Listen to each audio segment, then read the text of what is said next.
आईने अकबरी में क्या करने के लिए? दलदेव जी को आप देखिए, दलदेव जी बीच में 15वीं शताब्दी में ऐसे लीडर हुए, मतलब ऐसे राजपूत राजा हुए हैं जो कि सुहेल देव को फॉलो करके और पूरे राजपूत राजाओं को मिला लिए थे। छोटे बड़े जितने राजपूत राजा थे नॉर्थ में दोआबा में, उनको मतलब मिला लिए थे और बोले कि अब इनके अटैक, इनकी ताकत ये बढ़ गई है मुसलमानों की, यदि ये हम पे अटैक करेंगे तो हम लोग किसी पे भी अटैक करें तो हम लोग साथ इनका मुकाबला करेंगे और इनको खदेड़ के भगा देंगे जी। ये बात जो है उस टाइम तुगलकों लोगों का राज था और नॉर्मली दिल्ली के सुल्तान को पता चला, क्योंकि उनके सब जगह इस्लामिक आसपास छोटे छोटे राज्य थे। तो उन्होंने क्या किया कि इसको बर्दाश्त नहीं किया, बोला कि ये फिर सुहेल देव, क्योंकि ये लोग बड़े इतिहास पे गौर रखे हुए थे कि सुहेल देव ने जब ऐसा करके सबको परेशान कर दिया तो कहीं ऐसा ना हो कि उसी सुहेल देव के तर्ज पे उसी खानदान का है, कहीं ये भी बहुत बड़ा कुछ कांड कर दे। इसलिए इसको दबाना बहुत जरूरी है, इसको बर्बाद करना बहुत जरूरी है। अतः दिल्ली की सल्तनत ने पूरा साथ दिया और जितने भी इस्लामिक छोटे छोटे राज्य थे उन्होंने स्पेशली इनको बोला कि सब मिलके इस पे अटैक करो, हम दिल्ली से भी सेना भेजते हैं, दिल्ली से भी भेजा और सबको मिला के उसने अटैक करवा के और वो कहानी ही खत्म कर दिया। राजपूत वहाँ के होली के दिन अटैक किया था क्या? देखिए, होली के दिन, जिस दिन होली मनाते हैं उस दिन रात को उसने अटैक किया था और ये लड़ाई बहुत दिन नहीं चली थी, 1 ही 2 दिन चली थी। उस रात को और दूसरे दिन को जो राजपूत थे, वहाँ के राजपूत जो थे वो 600 थे, लेकिन ये हमारा पीरियड होता है, हमारी देवी माँ शक्ति की पूजा होती है होली पे, और देवी शक्ति माँ की पूजा में कोई भी राजपूत जो है वो ये मटन मछली ये सारा चीज नहीं खाता है और न शराब पीता है। ये सब उस चीज को बदनाम करने के लिए सारी चीजों को उसमें लिखवाया आईने अकबरी में। अपनी बुकों में उन्होंने ये सारी बुकों में लिखवाया कि इसको कैसे बदनाम करो इस समूह को, क्योंकि वो भारतीय क्षत्रिय थे। तो इसलिए उसको ये कहानी अकबर के टाइम में लिखी गई है और वो कहानी को मनगढ़ंत करके जैसा वो चाहते थे वैसा कर दिया। कोई भी सलमा नहीं थी। उनके बेविचार को बताने के लिए कि ये लोग बहुत बेविचारी हैं, ये जबरदस्ती लड़कियों को उठा लेते हैं, वो तो इतना मतलब परिवार वाले लोग थे कि जिनका की मतलब दबदबा लगा हुआ था नॉर्थ में उस टाइम दलदेव जी का, और इतना स्वाभिमानी लोग थे कि उन मतलब एक दहशत से मुसलमानों में फैल चुकी थी। तो वो सारी चीजों का सोशली, इकोनॉमिकली एंड कल्चरली 3 चीज होती है। इकोनॉमिकली होती है जो आर्थिक रूप से प्रॉपर्टी वगैरह पे अटैक करके कब्जा कर लेना। सोशली मतलब सामाजिक तौर पे इनको पूरा बदनाम कर देना। और एक कल्चरली होता है, जब इनमें अच्छा कल्चर ही नहीं रह जाए तो इनको बोल देने का कि दारू बारू ये सब लड़कियां उठाना ये सब करते हैं। उसमें तो बता रहा है कि सलमा प्रेम करती थी दलदेव जी से। अरे बाबा, वही तो हम बता रहा है कि ये अमरेश भाई ने उसी बुक से, उसी उनकी आईने अकबरी को पढ़ के और जो वहाँ का मुसलमानों ने लिखवाया था ना अपने अकबर ने सबसे मिला के, उसी चीज को पढ़ के और ये अमरेश जी ने लिख दिया था। तो अमरेश जी भी कहीं न कहीं मुसलमानों से स्पॉन्सर थे। अच्छा। अमरेश जी तो जो थे वो कहीं न कहीं वो बीच में, अमरेश जी प्रतापगढ़ वगैरह वाला के हैं, वो चंदेल हैं और वो कहीं न कहीं मुसलमानों ने उनको दबवा के फिर लिखवाया हुआ है। जो जमींदार थे वहाँ के, ये जो कलश का इतिहास लिखा गया है ये सब सरासर झूठा है। ये टोटली झूठा है, केवल राजपूतों को बदनाम करने के लिए। जैसे कोई जोधाबाई थी ही नहीं है, कोई राजपूतों में बाई नाम का चीज नहीं होता था, देवी होती थी, देवी, हमारी औरतें देवी होती थी। तो इस तरह से उन्होंने ऐसा बदनाम किया है इस कौम को कि इंडिया में भी इसकी कदर खत्म हो जाए। ये बहुत सोची समझी गजवाए हिंद के मिशन की चाल थी। पूरा इंडिया पे कब्जा कर। महाराजा डल देव के बाकी इनके बाद वाले लोगों का क्या हाल हुआ? इनके बाद वाले लोग जो है अभी वहाँ पे कोई भर टाइप आदमी नहीं रह गया। आपको क्लियर बता रहा हूँ, वो हमारी रियासत है, आपको सही बता रहा हूँ ना, आप लोग समझने की कोशिश करो जी। वहाँ पे कोई भी आदमी अभी भर नाम का नहीं बोलोगे तो नहीं है जी। वहाँ पे केवल अहीर रह गए हैं जो हमारी खेती बाड़ी का काम करते हैं, अहीर और कुर्मी। अच्छा अच्छा अच्छा। अहीर, कुर्मी और थोड़े नोनिया। हाँ। जो एक तरह से आज वो नोनिया भी वहाँ अपने को राजपूत क्षत्रिय बोलने लगे हैं। अच्छा अच्छा अच्छा। वो चौहान हमारे राजपूत वाले चौहान नहीं है, ये यूपी के नोनिया वाले चौहान है। तो ये नोनिया में और चौहान में अंतर है क्या? देखिए, नोनिया जो है ये अपरेंटली जो है डाउन ग्रेड की कास्ट है। अच्छा अच्छा। ये लोग जो है जैसे अहीर वगैरह होते, खेती बाड़ी करते थे, और स्पेशली ये लोग जो है जो व्यावसायिक टाइप लोग थे। अच्छा। जो कि आप देखेंगे डिटर्जेंट वगैरह जो शादी और ये भट्ठे का काम ये नोनिया करते थे। ठीक। अच्छा, ये जो डलदेव महाराज जी थे, हाँ, तो ये वहाँ पे मारे गए थे या यहाँ से निकल लिए थे? नहीं, दलदेव जी लड़ाई में ही मारे गए थे। अच्छा, वो मारे गए थे। हाँ, दलदेव जी ने ये सारा जो हिस्सा था बहुत जम के लड़ाई हुई थी, इसमें कोई दो राय नहीं है।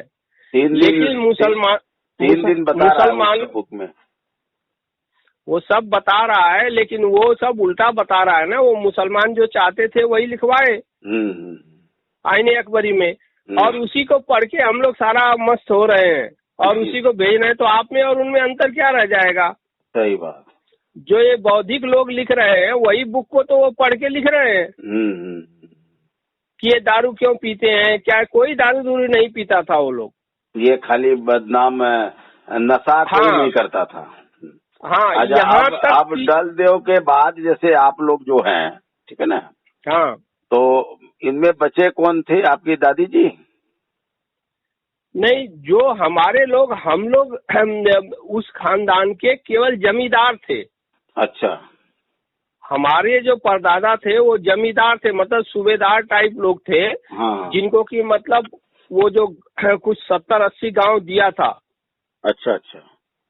जो किला बाजार हमारा रियासत था, रायबरेली के बीच में ही पुराना किला, अभी किला बाजार बोलते हैं उसको, वो था जिसमें 70 से 78 गांव आते थे।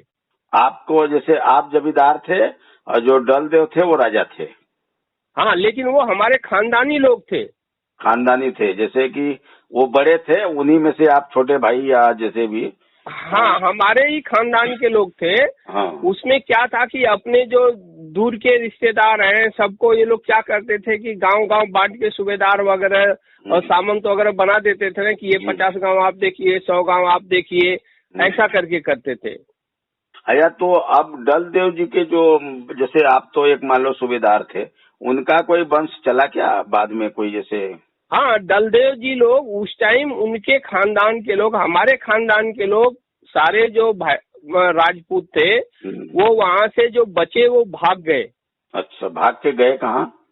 भाग के गए वो ललितपुर, झांसी, इनका गढ़ था पहाड़ियों का जाना। और कुछ लोग भाग के वैशाली, आज वो वैशाली जो बोलते हैं ना, वो बेंस वाला, जो बेंस का कांड है ना, वही है हमारे सूर्यवंशी लोग, हमारे हैं लोग। अच्छा, वैशाली में?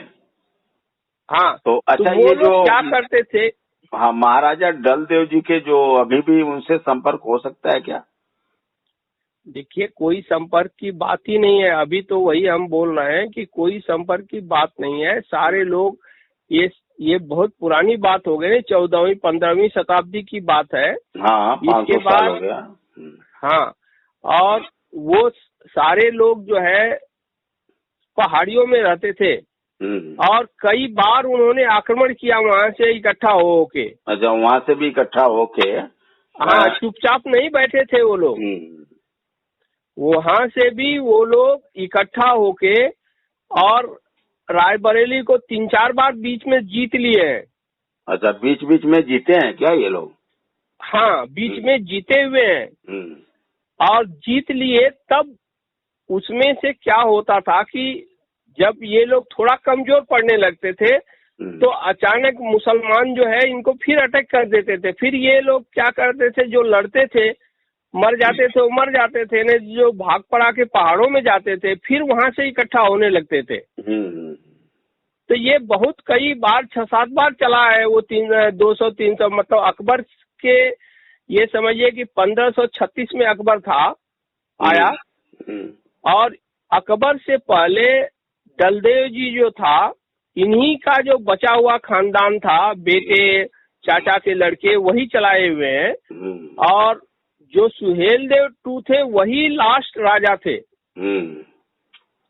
इस नावल में यही दिखाया हुआ है गलत कि सुहेल जो अपना दलदेव जी थे उसी में मारे गए और भारतीय राज्य का खात्मा हो गया। ऐसा नहीं है।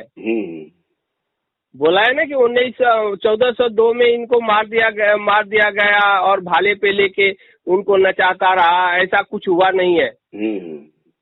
लड़ाई लड़ी और बहुत जबरदस्त इन्होंने लड़ाई लड़ा है और लड़ाई में ये लोग मारे गए हैं। लड़ाई में मान लो जैसे ये राजा साहब मारे गए तो इनके बच्चे रहे होंगे, इनके भाई भतीजे रहे होंगे। सारे लोग जो बचे खुचे थे, ये देखिए हमारा जो ये भारतीय क्षत्रिय था, ये गोरिल्ला वार जिसको बोलते हैं, टैक्टिकल वारफेयर, इसमें बहुत मतलब स्किल्ड था, इस अद्वितीय थे, इनका कोई सामना नहीं कर पाता था। ये लोग दिमाग भी यूज करते थे कि भाई हम जब जैसे कि 20,000 50,000 1 लाख आदमी भेज दिया उसने आर्मी मुसलमानों ने, तो ये 10,000 से क्या करेंगे या 20,000 से क्या करेंगे। तो ये लोग कभी कभी लड़ते लड़ते जो मर जाते थे वो मर गए और कुछ लोग जो है उसको छोड़ के भाग जाते थे जंगलों में। और जंगलों में इनका उसको बोलते हैं हाइड आउट, अंग्रेजी में उस चीजों को बोलते हैं हाइड आउट टैक्टिकल वारफेयर में। तो वो स्थानों पे ये लोग छुप जाते थे क्योंकि मुसलमान जो है जंगलों में नहीं जाते थे, पहाड़ियों में नहीं जाते थे, उनको पहाड़ियों और जंगलों से बहुत एलर्जी थी। तो ये लोग वहीं छिप के फिर इकट्ठा होते थे, आपस में धीरे धीरे जुगाड़ करते थे। फिर ये लोग स्टार्ट करते थे कि ये मुसलमानों का ट्रेजरी कहाँ है। ट्रेजरी मतलब कहाँ हम इनको अटैक करके परेशान कर सकते हैं। तो जितना इनका पैसा वगैरह का खजाना था उस पे अटैक करके लोग लूट लेते थे और फिर उसी से इन लोगों का खर्चा चलता था, जो बचता था वो गरीबों में बांट देते थे। इसलिए अच्छा, जनता भी जैसे जनता इनका बोलिए। जैसे डलदेव जी का किला अलग था, आपका जो जिम्मेदारी थी वो अलग थी। भाई ये सब एक सम्मिलित मतलब सम्मिलित ये था सब कुछ। अच्छा, ये क्या था कि एक ही खानदान के लोग थे, तो किसी भाई के लड़के को कोई कौन दे दिया, कोई कौन दे दिया। जैसे आप देखेंगे तो दलदेव जी के 5 भाई थे। दलदेव जी 5 भाई थे क्या? कौन क्या क्या नाम था? इनको 4 भाई और है। वो क्या क्या नाम है? वो बहुत सारे नाम है उनके, वो मेरे को इतना अभी अर्जेंसी में नहीं बता पाऊंगा। तो वो जो है तो एक का ही नाम आता है, बलदेव करके है, वो है। ये मनकी और क्या क्या ऐसे नाम भी थे ना, मक्कन देव ऐसा कुछ करके नाम है, कई ऐसे गड़बड़ राजपूतों जैसा ही नाम है उनका सब। अच्छा। तो ये लोग जो है मैक्सिमम लोग मारे गए और इनमें से कुछ जो है वो वही अटैक के जो बेंस थे वैशाली में भागते थे जंगलों में, क्योंकि वहाँ पहाड़ी एरियो में जाते थे और वहां से फिर ये लोग इकट्ठा हुए हैं। तो इसलिए ये लोग जो है बेंस पहाड़ियों में जाने के, वैशाली में जाने के ही लिए इनको बेंस नाम पड़ा है। अच्छा अच्छा अच्छा। हाँ। इनका जो ठिकाना था, चोरी का ठिकाना, वो वैशाली था। वहाँ पे ये अपना ताकत कहाँ पे है? ये वैशाली कहाँ है? ये बिहार का है। ये बिहार में कहीं मतलब बहुत ये संगठित एरिया है। अच्छा। जो थोड़ा मतलब पहले का मतलब किला वगैरह बहुत थे वहाँ पे। तो ये बहुत सारे चीजें हैं जो कि मतलब मुसलमानों ने अपने हिसाब से लिखवा दिया और उसी को हम लोग लेके ढो रहे हैं। हाँ, तो ये बड़ी कष्टदायक है कि जो चीजें जब आप लोग नहीं बताएंगे तो ये लोग ऐसे चलाते रहेंगे इसको लिख लिख के। तो वही तो हम लोग बता रहे हैं ना कि जब हम लोग बताते हैं तो आप लोगों ने किसी चीज से पूछने का, जो लिखने से पहले कि आप क्या लिख रहे हैं, और वही जब वो एक कमलेश भी वही लिख रहा है, आप भी वही छाप के लिख रहे हैं, तो फिर अंतर क्या हुआ फिर?